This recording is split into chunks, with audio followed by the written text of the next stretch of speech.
greatest form of control is where you think you're free when you're being fundamentally manipulated and dictated to. One form of dictatorship is being in a prison cell and you can see the bars and touch it. The other one is sitting in a prison cell but you can't see the bar, you think you're free. What the human race is suffering from is mass hypnosis. We are being hypnotized by people like this. Newsreaders, politicians, teachers, lecturers. We are in a country and in a world that is being run by unbelievably sick people. The chasm between what we're told is going on and what is really going on is absolutely enormous. Thank you for tuning in to the Red Pill Hardcore TV show. As always, I'm your host V. Today, we're going to be talking about a little bit of weather modification. I only had one chance to do that with Robert Deutsch, and what a show that was. He actually threw me for a surprise. If you guys missed that show, I'll throw the link below.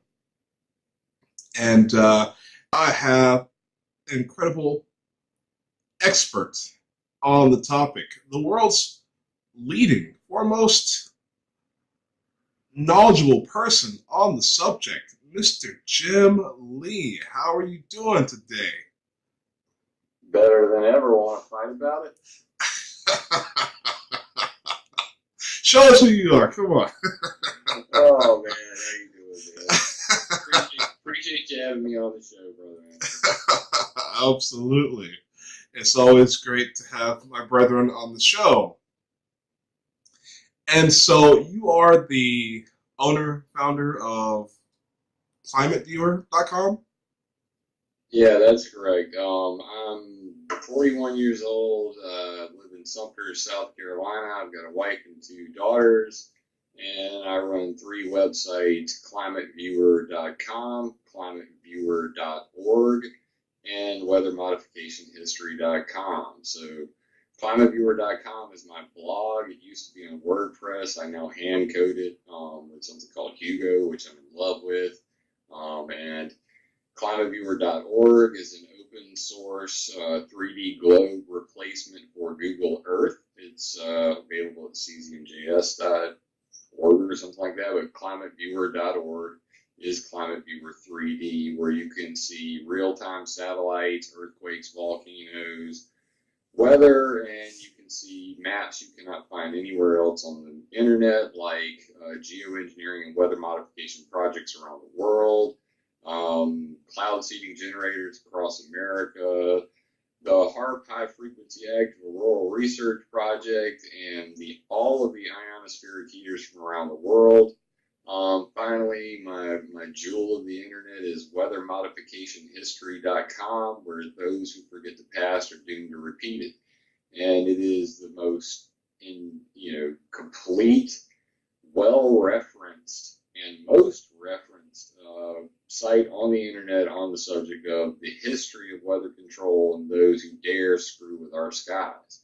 So if you want to know who, what, when, where, and why, my sites are where you come. And how did you get started in this? Funny story. I was in a Ronald McDonald house because my nephew was having a brain bleed. And there's these 2 black kids sitting over in the corner talking about the Illuminati. And I looked at them and I'm like, what y'all talking about? We kind of had this conversation like, what do you mean you don't know about the Illuminati? And I mean, these kids are like half my age, and I'm going, break me off some knowledge. And I felt really, it was one of those rare occasions where I was like, I know nothing about this. So, of course, I went home and I started reading, and wow, it just went down the rabbit hole really quickly.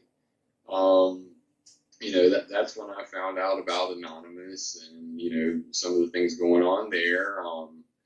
I've been on a computer since I was 12 years old, so, the internet was my friend from the beginning.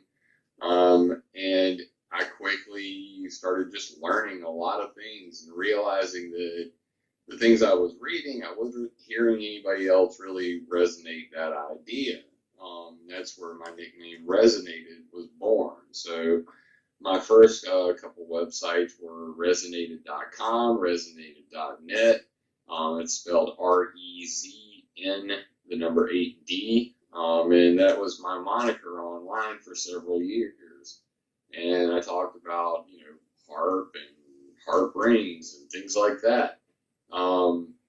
And many people tried to dox me. And finally, I just my activism just progressed to the point where I realized that, being anonymous is awesome, but, to really change the world, there are ways to do it. And I appreciate what, many anonymous do, and I understand why they have to remain that way. But for me, personally, in my journey, to be able to, move this ball forward, I needed to tell people who I was and why I was doing what I was doing, because trust is a factor in all of this. And, who are you going to trust? Somebody, who won't even tell you their name.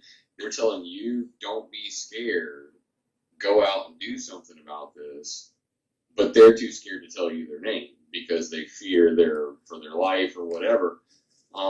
So that was kind of my mindset at the time, was that, there was actually more safety for myself with a lack of anonymity, because, I'd really reached a point where my research was going to push some buttons, and I knew that it would. And it's much easier to get rid of a guy nobody's ever heard of than Jim Lee from Sumter, South Carolina, who everybody in the entire freaking town knows, let alone now pretty much worldwide. I've been cited by Harvard University and MIT. The United Nations actually taught a class at Harvard using my research on weather modification. The CTBTO, which is the Comprehensive Test Ban Treaty Organization, the people who do nuclear monitoring, they've cited my maps. It's been freaking nuts since I just, put my name and address and phone number on my website. And I think that, I'm really changing the world, by being factual and actual, and, pragmatic about this. So that's kind of why I do what I do. Well, all that on top of you being the great-grandson of General Lee. So, yes, my family tree, I'm a Lee. I am related to Robert E. Lee. I'm also related to William Lighthorse Harry Lee, who's a South Carolina, hero, who basically, he went to this British base, and nobody could crack this base. So what did he do? He decided to take it by himself. And in order to do that, he went into the woods, he chopped down trees, he built his own tower, he got on top of the tower, and sniper shot every single British troop in that high bunkered hill till he killed them all himself. And before that, I'm related to Richard Henry Lee, who signed the Declaration of Independence. Now, that's kind of, that's pretty patriotic lineage over on one side, and then on the other side, I'm complete savage, because on my mama's side, we're Choctaw and Apache Indian. So there's your conflict. We're all neither black nor white. We're all shades of gray, and so I never know what box to check when I go to the little forms they hand me. But regardless, we all have very complex histories, and we're all interrelated. And I'm pretty proud of my Indian heritage as well as my Lee heritage. Yeah, I mean, we're all American gumbo. Like, people want to try to divide us and say, all black people are this way and all white people hate black people, and you're being kept down by this group and that group, stay away from them. And that's the beauty of the internet, is that we realize more and more every day that we're more alike than anybody could possibly ever dream. Everybody wants to feel safe and secure, not filled with fear, uncertainty, and doubt. And, it just seems like the people at the top of the ladder, the media, the governments, the military-industrial complex, that's their goal, you know. I was an IT professional, and when I managed a store with 5 VPN together, what I quickly realized was that if your network is too secure and there are no problems, you have no job. So it's kind of a joke in the infosec world that, you know, manufactured problems are kind of a necessity. The problem is I'm a moral, you know, person, so Right. I was unwilling to do that and was quickly replaced by somebody who, you know, after 5 years of, you know, making it the most secure network in the state, let alone the fact that it was just a tire company. I had the Chinese hacking us daily, and what was called the Night Dragon attacks. It's you know, part of, you know, what do you call it, economic warfare. We've actually been in World War III for, you know, 10 years now. Well. I do understand that you are a computer whiz, and I do understand that you are familiar with slave speak, something I studied some time back. But I want to let those two be two separate episodes. But for now, yeah, well, I'm not going to get into InfoSec or slave speak today. Let's try to stick to the weather. let's stick with the weather modification, and yeah, we'll get down to it. So this is Climate Viewer 3D. We'll get to that in a second. ClimateViewer.com is my blog. Over there, I pretty much talked about the 3 Ps that matter to most people: pollution, privacy, and propaganda. And the 3 are very intimately related, because if you're an activist and you want to talk about pollution, they're going to violate your privacy, and then they're going to make a whole lot of propaganda about what you said and who you are, question your motives, question your agendas, make sock puppets and social media accounts to, you know, basically tell everybody, oh, this is not a thing, and shut you down. Everybody knows this. But at ClimateViewer.com, if you click on, say, the privacy page, you can actually see how that works and who does it and how it all relates and who the 5 Eyes are. The 5 Eyes are Ozcan, Zuckus, Australia, New Zealand, Canada, US, UK, and how these guys, the Deep State Stone Ghost Network, will violate your privacy if you dare talk about something called geoengineering. So I have this page, it's at climateviewer.com/geoengineering, and it's called Geoengineering and Weather Modification Exposed. And on it, I have a pretty lengthy fact here, which will give you an introduction to geoengineering if you've never heard anything about it. Who's pushing geoengineering? And this is one of the most important slides you're ever going to see, because it really it shows you who's behind the curtain. You know, most of the websites you're going to go to, most of the YouTube channels that talk about geoengineering, they're not really, you know, looking to prove beyond a shadow of a doubt who, what, when, where, and why, the basics. They're just, you know, talking about agendas and all of that. So up on the screen right now, this is from a paper called Mapping the Landscape of Climate Engineering. It was published in 2014, and it shows, generally speaking, who is paying for geoengineering research. And the largest being the National Science Foundation, the European Commission, NASA, the NRC in the UK, and EPSRC, not exactly sure who they are, the Royal Society's in there.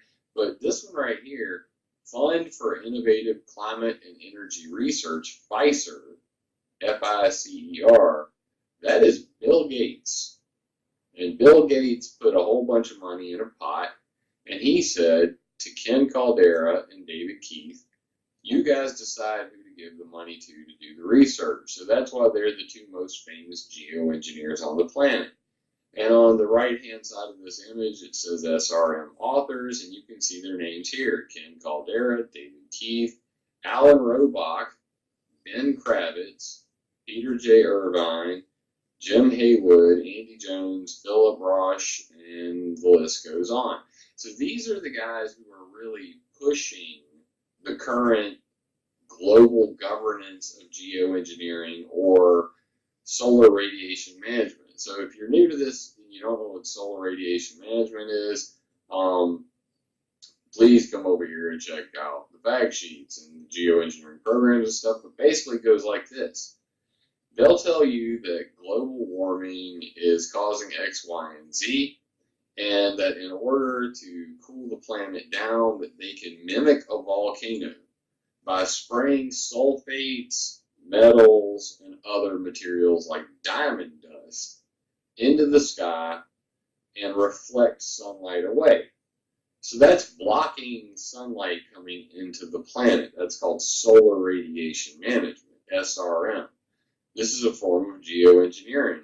The one they don't want you to know about and don't want talked about in public has now been dubbed Earth Radiation Management, or ERM. So there's two parts to this, and the second part nobody wants to admit.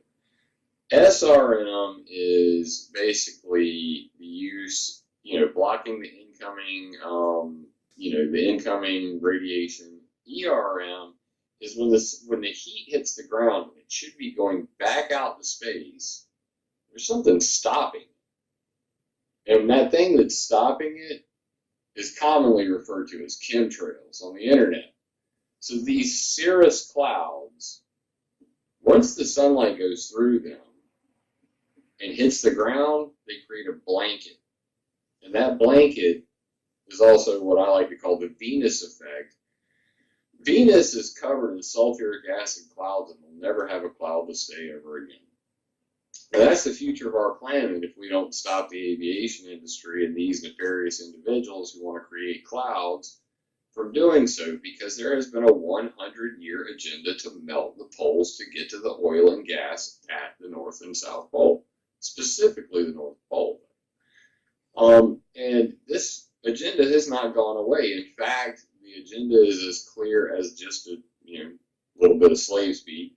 They both say the same thing. So Jules Verne in the early 1900s said, we want to fire a cannon to tilt the planet's axis and melt the poles to get to the oil and gas. Atomize the Arctic. This was in 1945.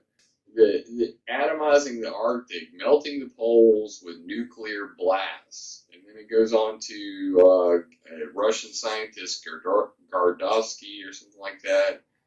He said, we want to put a metal ring in space to melt the poles. And then what did the U.S. military do? They did Project Westford, the Westford Needles, and they put 480 million metal poles into space. They were little antennas that about this big, 480 million copper dipole antennas in space.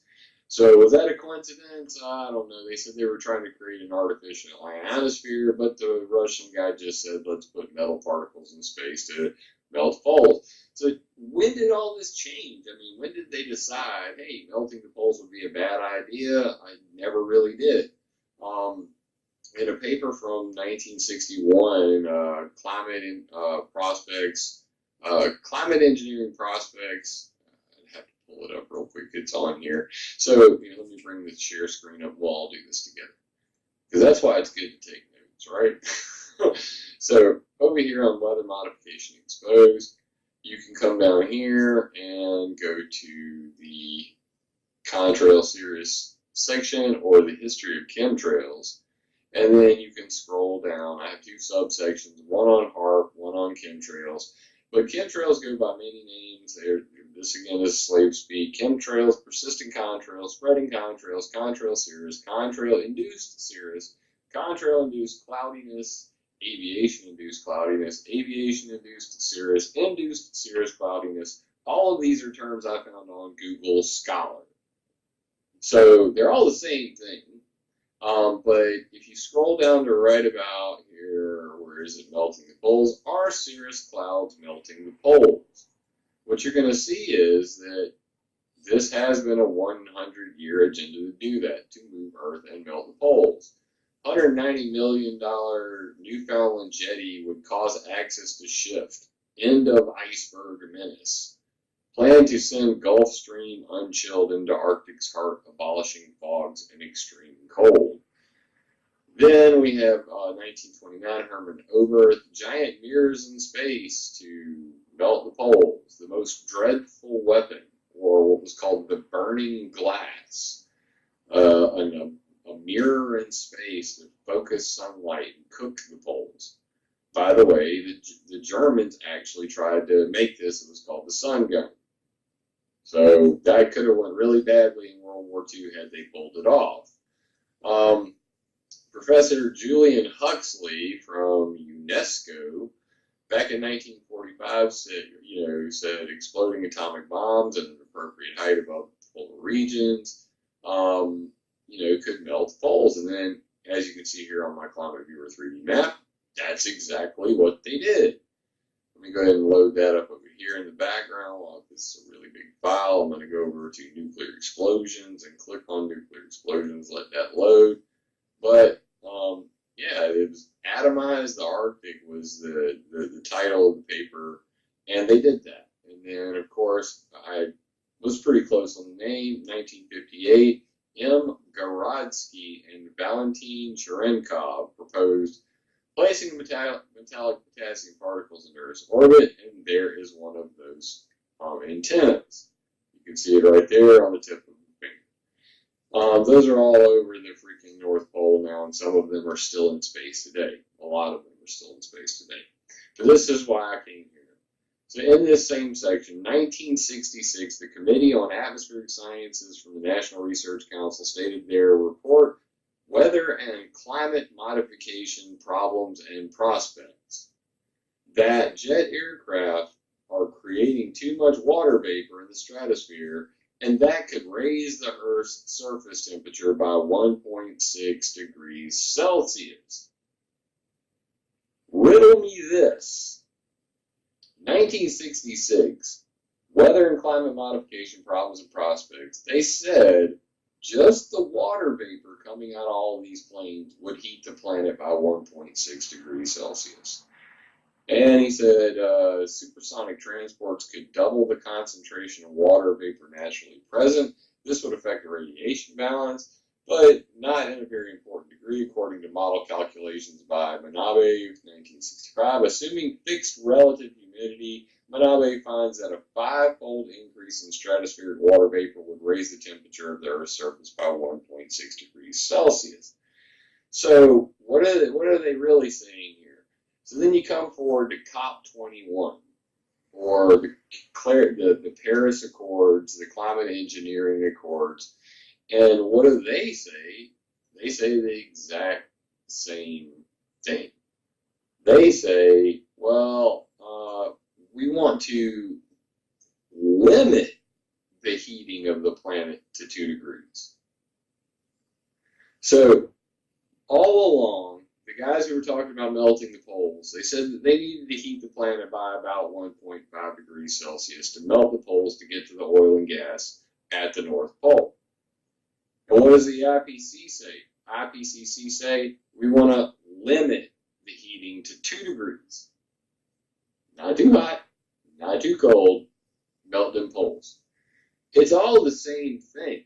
So that's what these cirrus clouds are doing. They're trapping heat, and that has been, basically verified over and over and over again. There's a couple of scientific papers come out now. I'll show you right here. Clouds enhance Greenland ice sheet meltwater runoff, and right here, Greenland ice sheet melts more when it's cloudy. Uh-oh!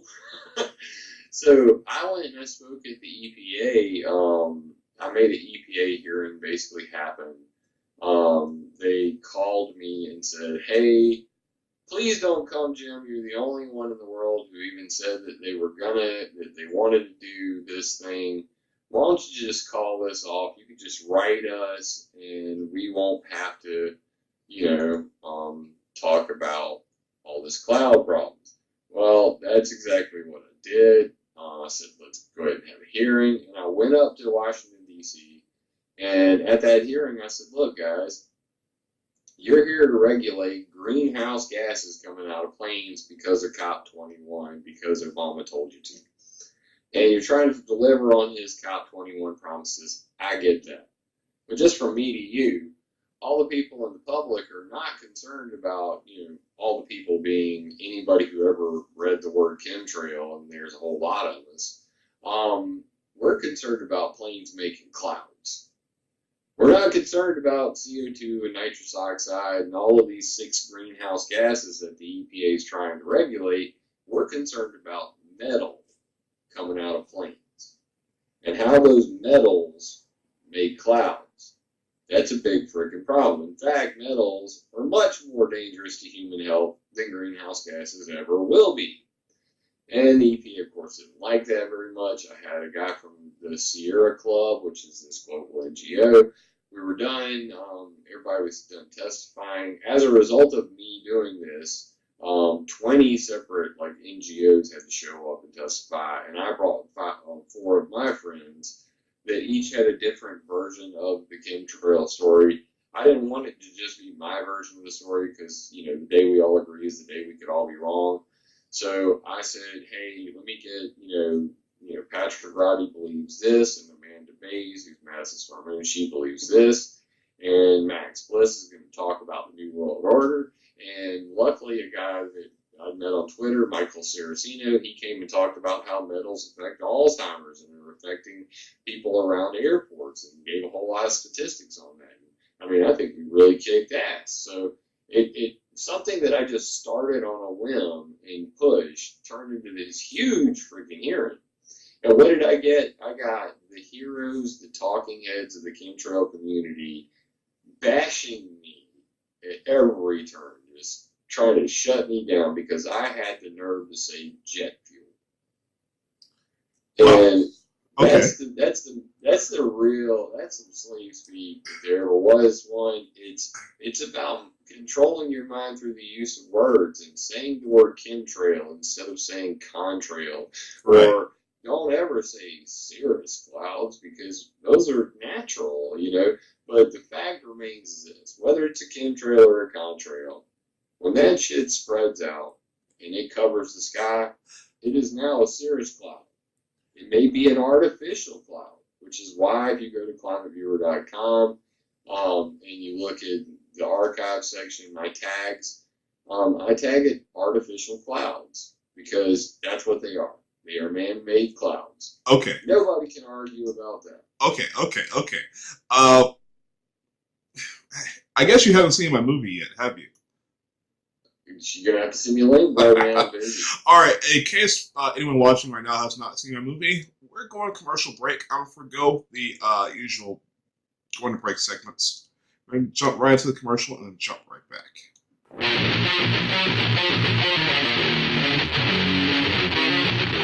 Hello, I'm B from the Red Pill Hardcore TV show, and I'm here to deliver a message to you. I am standing up, and I think you guys should stand up too. What are we standing up for? Clean air. The New World governments have been spraying aluminum, strontium, barium, all kinds of nanoparticulates, salts, heavy metals, and we are losing our environment. We have trees with aluminum toxicity. Our wildlife is disappearing, one species at a time. We have weather warfare weaponry. If there is anything such as global warming, well, we have ionospheric heaters that's dramatically bombarding our atmosphere. All this damage can be done to the environment by these nanoparticulates being sprayed into the atmosphere. We know that it's causing respiratory issues. We know that it's causing autism. We know that it's causing Morgellons, the transhumanistic disease. What else is it doing? I think it may just be altering our minds. Watch my movie, and then you decide.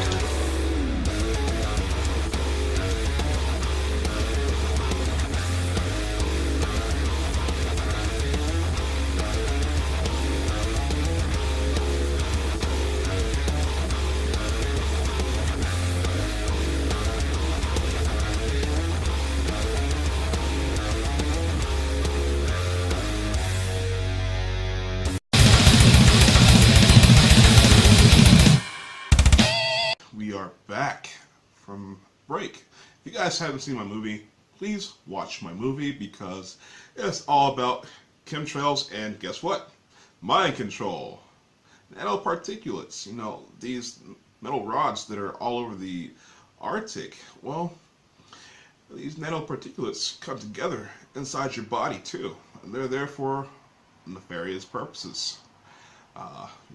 We have Morgellons, we have frequency mind control, because this stuff laces your neural pathways in your brain for all sorts of covert signals to interface with that you don't know about. But I want to get into a few things that you said.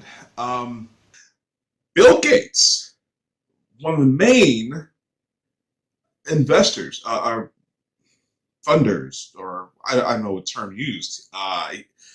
This guy, now combine all this information, okay? Bill Gates is the #1 computer guy on the planet, okay?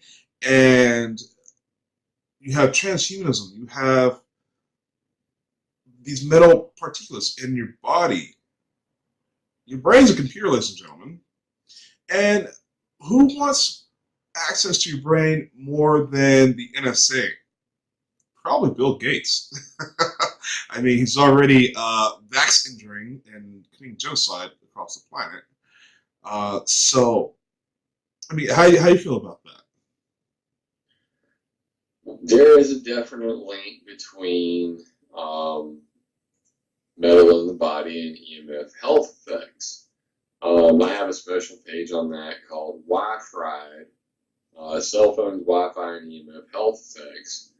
And it's at climateviewer.com/EMF. I like to keep short little URLs so that people can easily get to it. But basically it goes like this. We are, bioelectrical beings. And I get calls from people all the time who say that they're targeted individuals. And, although I know that the technology exists, I believe that a lot of the individuals who say that they're targeted are not. And I tend to prove myself right by giving them this advice. So the way it works is this. Electricity goes into your body. Your nervous system is an antenna. It sends and receives signals. Okay? And those electrical signals in turn produce hormones. And those hormones can cause all sorts of effects in your body, from disease to, so many different, things like psychosis, inability to sleep, even hallucinations. Now, the military has things like the voice of God weapon, or what's called B2K, voice to skull. There is the silent subliminal transmission system, if you haven't heard of that, SSTS. But basically, we do have the technology to beam sounds directly into a person's brain. I actually saw a really crazy infosec technique where basically they can store a password in your head that you don't even know and use that to authenticate you on a computer. Absolutely. It's a show for another day, bro. But we'll definitely have to get into that for sure. You go to the keyboard, you type several times, you don't even know you're doing it, and that you're basically, they have been able to store and retrieve information in your brain like it was a flash drive. This is new research. It's kind of scary stuff, but yes, we are bioelectric beings. We're electric meat puppets, and with the proper frequencies, you could make a muscle tense up. You can make it punch yourself. A lot of people want to focus on what's called microwave ghettos, and something that the NSA referenced at one time, and they said basically that we would put up microwave towers all around the world that could induce pain and literally pacify the populace. Like, say, hey, this neighborhood's rioting, turn the cell phone towers on stun, and basically everybody hit the floor. Now, I don't really get into the speculative on climateviewer.com because what I do there is, all three of my websites, I talk about that which I can prove and I believe in my gut to be 110% true. That doesn't mean that it isn't a possibility because these technologies do exist. The FBI has this X-ray van where they can literally look through your walls and see everything going on in your house. Problem is, if anybody's ever had an X-ray before, they normally put a big lead freaking shield on you. Yes. But when the FBI van is using the X-ray to look through your wall and cooking your freaking children, just Google people cookers. Well, also, they're actually have the range R's, the millimeter wave technology. You'll understand why there's a exponential jump, almost epidemic jump in cancer right now. People have no idea what could be the cause of this. Oh, we have all this frequency technology around us. We have the government spying on us via satellites, via whatever. Even the drones. And I want you to come back on the show. I want you to research these drones that can see through your walls. But I already know about that. You do? It's called, yes, it's called, give me 1 second. Because they use... It's called Gotcha Spiral 2. And it's called, it's VIDAR. Man, this has been years. I read this, I haven't talked about this since 2013. So Gotcha Spiral 2. You can look it up. It's on the FBO.gov, federalbusinessopportunities.gov. Gotcha, just like you saying, GOTCHA -spiral -II. And what it is it's VIDAR, or Video Doppler Radar. And what it allows them to do is use microwaves on UAVs and helicopters to create 3D environments inside buildings, just like you saw in that Will Smith movie. What was it called? Most Wanted Man or something. Enemy of the State. Enemy of the State. Yes. So yes, that technology exists, and basically that's how it works. The proper military term for it that I was able to find, and a working copy, was called Gotcha Spiral 2. And see, this is all going on. People have no idea what's going on. They have just regular police drones can tap into your Wi-Fi. You can create a 3D mapping inside your home. And yes, these things hover over every New World Order city in the world. Yeah, I have an article that's was cited by the government on like 15, like exports.gov and a whole bunch, but it's called an NSA Tempest attack. And basically, Tempest attacks are listening for radio frequency, and then catching it from afar. So basically, the two monitors in front of me are giving off a radio frequency emission. And somebody with the proper listening equipment could sit on the corner outside my house and see my screens. Van X Vision. With your cell phone. Yeah, so the military, top secret, or higher, these laptops that they're coming out, they must be Tempest approved, meaning that they have like a 0 RFI index, that they are Tempest proof. But this used to be called Van Eck freaking, back in the old days. Kind of giving myself away here, but yeah, I stopped talking about many hacking techniques and moved towards pollution, privacy, and propaganda because it's something I can do something about without getting myself in a whole lot of trouble. But yeah, Tempest attacks are a real thing, and there are many different ways to monitor an individual electronically. And those are certainly one of them. The Video Doppler Radar being the creepiest one I've heard of. Yeah, I mean, these people are watching you while you shower, watching you while you bathe your children, watching you while you have sex, watching you while you're taking a, what. But my next question was going to be is, You mentioned Venus effect. You mean something like greenhouse? I mean, like with this global warming, because people talk about global warming, and yet we have ionospheric heaters. I mean, is that not like the dumbest thing in the world?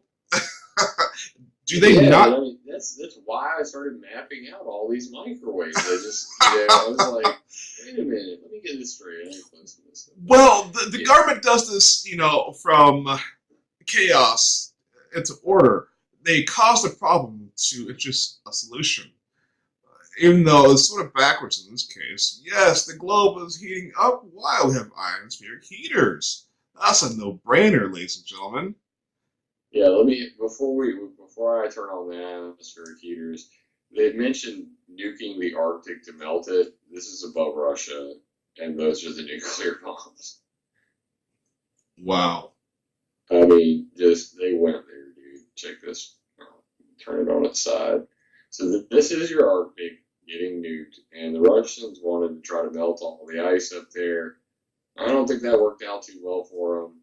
But regardless, yes, they did try to nuke the Arctic, and up here in Alaska, top of Canada, that's the kind of stuff they did. So clear that off. But yeah, ionospheric heaters are a real thing, and that's why I have this section right here called Atmospheric Sensors and EMF Sight.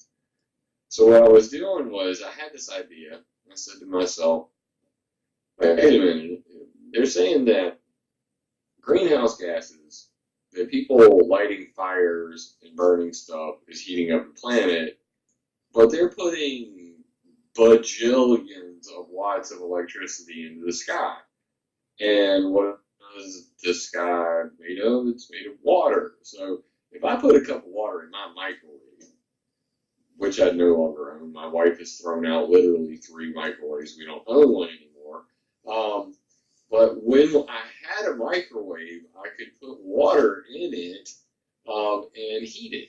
So does it stand to reason that if you have a 3.6 million watt frequency, HARP station, and then several other 4 to 5 million watt ionospheric heaters around the planet, that maybe that's heating up the planet? That was my initial thought, but then it got kind of crazy.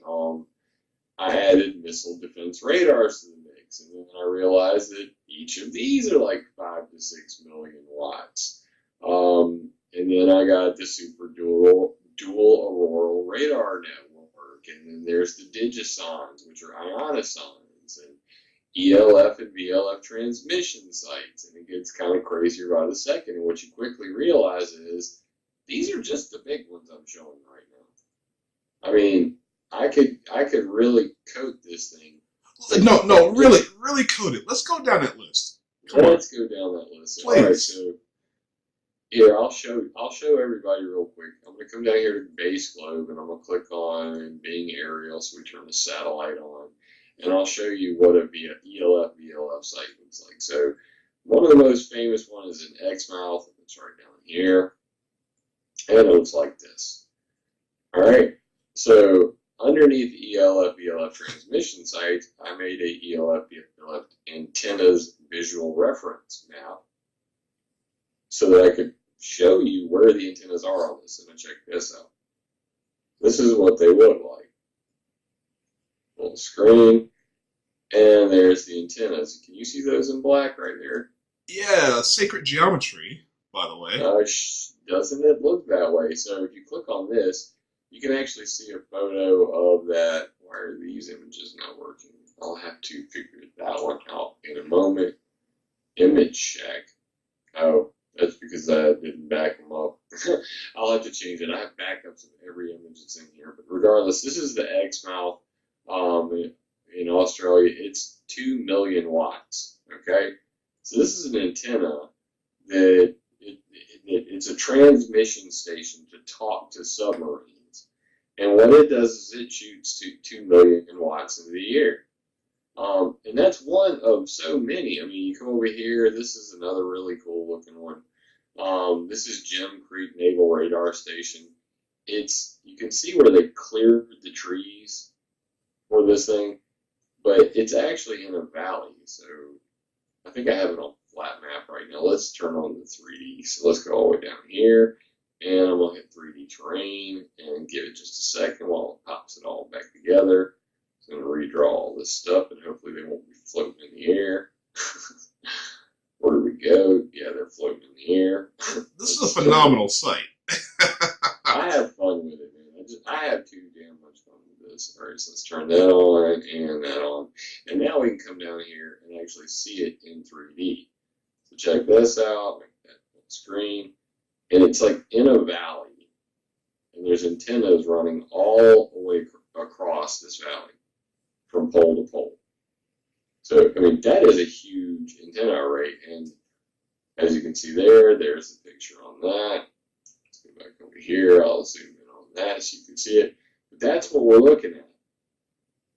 Is there's poles on each side of the valley with wires that stretch all the way across it. And it shoots millions of watts of energy into the sky. Let's see, 1.2 million watts. Another really big one's over at the NAA facility near Massachusetts, I believe it is. But regardless, these are all over the world. It'll blow your mind. You start going through these wind stations, ground wave emergency network. They were built to withstand. There it is, right there. This one also looks like the X-Mouth facility, except there's two of them. And this one is at 2 million watts also. There it is. And again, if you turn the visual reference on, you can see the antennas. But look at the design on that. It looks just like the one we saw down in Australia, except there's two side by side. So these arrays of multi-million watt microwaves are all over the planet, have been on for years on end. But it's us burning fossil fuels that's the only possible solution for why the planet could be cooking. So I kept looking into that. Anyway, I just wanted to give a couple examples of that, and then I'll go back down the list. So let's really code it down. I've got lasers and directed energy sites, next-red Doppler radar, let's see, Canadian Signet Doppler radar, terminal weather Doppler radar, terminal Doppler weather radar. These are airport radars. The Joint Surveillance System, ASR-4 air route surveillance radars. The Integrated Ocean Observing System radars. Now, this is just America so far. Okay, these are Doppler radars plus missile defense radars plus the ocean radars. Starting to get kind of crazy. I'm going to go back to the black so that we can make this easy to see. But that's a lot of energy. Now, the Doppler radars, they're typically 750,000 watts. So each one of those is almost 1 million watts in and of itself. And they're, the green is the weather radar that you get to see on the local news. The yellow is near an airport. That's a terminal Doppler weather radar. And the red one is the FAA tracking radars that should have saw the planes flying around on 9/11, but for some reason, with all these freaking radars, they couldn't find those planes on 9/11. My ass. Back to the list. Yeah, tell me about it. Then you got the NOAA Profiler or NPM wind radars. Then you got the Mattis Cap wind radars, the AeroNet. That doesn't really broadcast. It's Aerosol Robotic Network. We'll throw that one out for now. But then we have DORIS, the Doppler Orbitology and Radio Positioning Integrated by Satellite. These are Doppler radars that track satellites. Middle Atmospheric Radars or MF radars. Like they're all over Antarctica. If you fly down here, you can see them. I don't have the satellite on. We're not going to get there. Anyway, there's stations all over Antarctica too. So they're all around the world. But we're just focusing mainly on America right now because it's severely coded. Map getting kind of crazy already. So as we can see here, we're going to come back over to America now. I'm really going to mess you up. So we got the expanded very large array. this one looks too cool not to have the satellite on this next section. The expanded very large array. You've seen this in the movies all the time. Where they've got, you've seen this, right? In the movies, they always show it. Yes. Series of satellite dishes. The giant meter wave radio telescope. The very large long baseline array. The low frequency array in Europe, LOFAR, marked in red there. And the list goes on. And then all of the rest of them, I just lumped them together into observatories, radio telescope arrays, and satellite communication. So now we've got several trillion watts going constantly on this planet. So I say, well, this has got to be a factor in it, and I'm waiting for somebody to add up to do the math on all this. Wow. How many trillions of watts? And I talked to a scientist cursorily about this, and he said, "Oh well, geez, the sun puts out so much more power. The sun this close to us, chemtrails trapping heat at the surface. Yes. So you know what I mean. We don't have cirrus clouds on the sun. We have cirrus clouds here, and all of these microwaves are clearly having an effect. So then, if you click these last ones right here." Cell phone towers in America, paging towers, AM radio, FM radio, digital television, NTSC television, land mobile broadcast, and educational broadcast stations. This whole thing will turn black and my screen will probably lock up. Let's try it. So this is, any one of these marked with a red eye is a very large file. I believe the cell phone tower file alone is like 14 megabyte.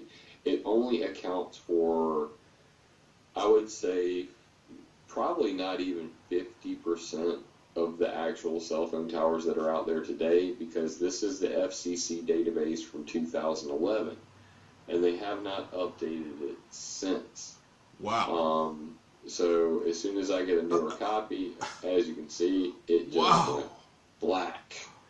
So let's try to zoom this in without. Now I'm glad I got a lot of RAM and a good video card, but now we're really looking at the real picture. Do you see what I see? Here, let's make the background white so that everybody can really see it. Let's get some contrast on this. All right, so now the whole globe's white, okay? And all you're seeing in these black areas, these are antennas. These are cell phone antennas. You can go actually down there and to the ground and see each of these on the satellite. But what you'll see is these clusters in these big cities, which are just outrageous. And then, of course, this is being the FCC database. You know it's not complete. When you see things like this, Dallas, Fort Worth, and Denton, there's none in there. Well, I'm pretty sure they have cell phones in there. So it's not a complete list, but just at this scale, you look at the planet like it's a hairy microwave mess. And these are cell phone towers. And there's so many cell phone towers, they pretty much block out all the Doppler radars that I was showing you a minute ago. And yeah, cell phone reception hasn't gotten any better since I first had one. Yeah, so that's just, and I only have information on that in America so far. And I continue to add different layers to this every day, because as I add more layers to the onion, I can more clearly see what the problem is. If you want to connect the dots, that's why I built Climate Viewer 3D. So you can come here and connect the dots.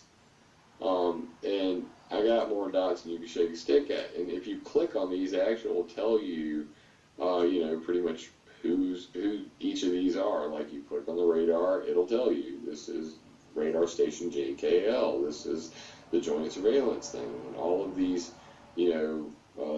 big antennas, they've got photos of them, stuff like that. Oh my God, there's so many cell phone towers in the way I can't even click on it, man. Well, let me ask you something. Yeah.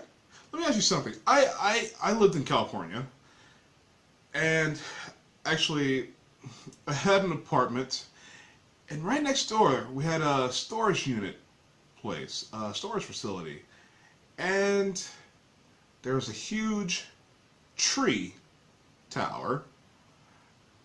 And Yeah. you know, one day I just went over there because I had to go there I had to go past it on my way to the radio station. And one day I stopped there and asked the owner of the place, I said, "Why do you have a tree tower on your property?" He says, "Well, it's not mine." "Well, whose is it?" "I don't know. The government made me take took up the land, the part of his land, made him take it. I think he got like $5,000 for it, and then proceeded not to tell him what it was for." He said, "I don't know. I think it's Verizon or something." Well, what the government have to do with it then? Yeah. Have you heard of this? And they're disguising them all over the place now because, we don't, homeowners association, we don't like the look of it. Well, do you realize that thing's cooking your kids? Cancer clusters around cell phone towers are a big thing now. The scary part is some people live in like third and fourth floors of buildings, and they are literally directly in line with the cone, the most powerful part of that beam. That's why I have a page devoted to it, climateviewer.com/EMF. People don't even realize this stuff, that the cell phone in the book that when they give you the cell phone, never ever press this against your skin. And the reason why is because when they decided the safety level of the output of a cell phone, they did a test on the heads of, U.S. Army soldiers. And those are typically, 18 to 21-year-old men with big, thick, fully formed skulls. Now, children don't have that. They don't have those thick bones, and what do you end up with? You end up with a situation where mommy's handing her cell phone to her kid all the time, and that thing is irradiating the hell out of them.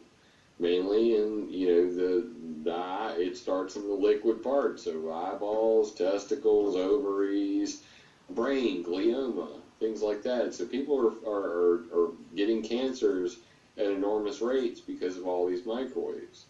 And that's why that's one of the things I map out. And if you combine that with all of the atmospheric experimentation in geoengineering, I'll clear the map off.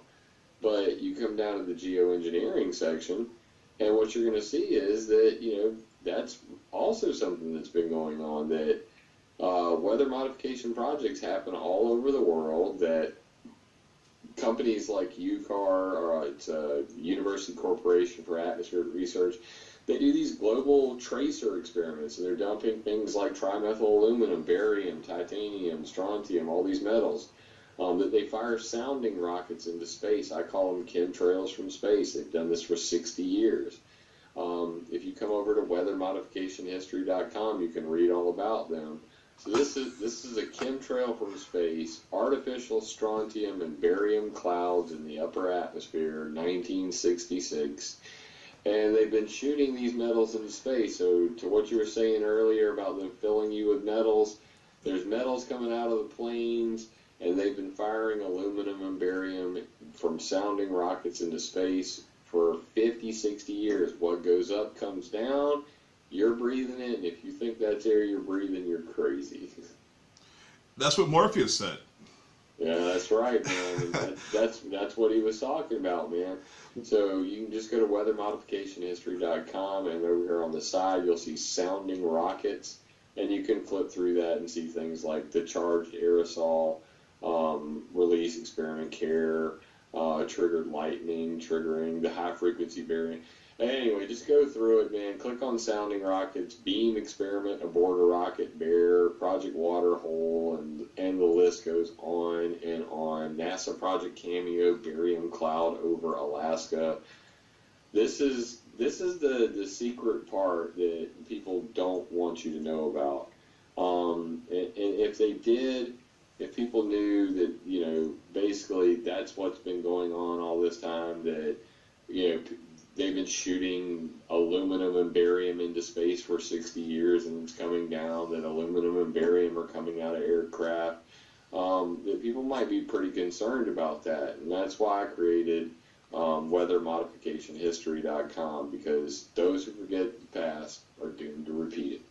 And that is exactly why I created this TV show. Yeah, So, man. Jim, it's been an honor to have you on. And, you know, I've got to have you on again. I'm going to have you on a few more times, for sure. And we're just going to hash this out in every way that we can for the people. So, once again, Pick a thank you. topic, man, and we'll break it down, dude. I love talking. All right.